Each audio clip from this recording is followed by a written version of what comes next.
حضرت شیمہ رضی اللہ تعالیٰ عنہ حضور کی رضائی بہن تھی، تو حضور نا ان کے قبیلے کے کچھ قیدی پکڑ کے جب لے آتے ہیں تو حضرت شیمہ رضی اللہ تعالیٰ عنہ حضور کے خیمے میں داخل ہوتی ہے، تو حضور اپنی بہن کے استقبال میں کھڑے ہو جاتے ہیں۔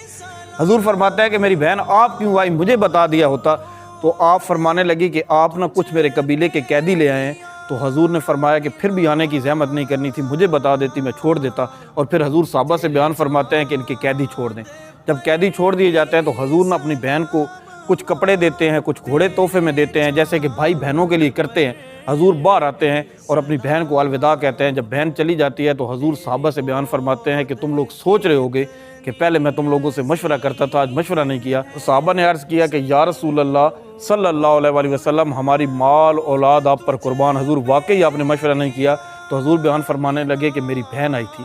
جب بہنیں آتی ہیں نا تو پھر مشورے نہیں ہوتے بلکہ فیصلے ہوتے ہیں۔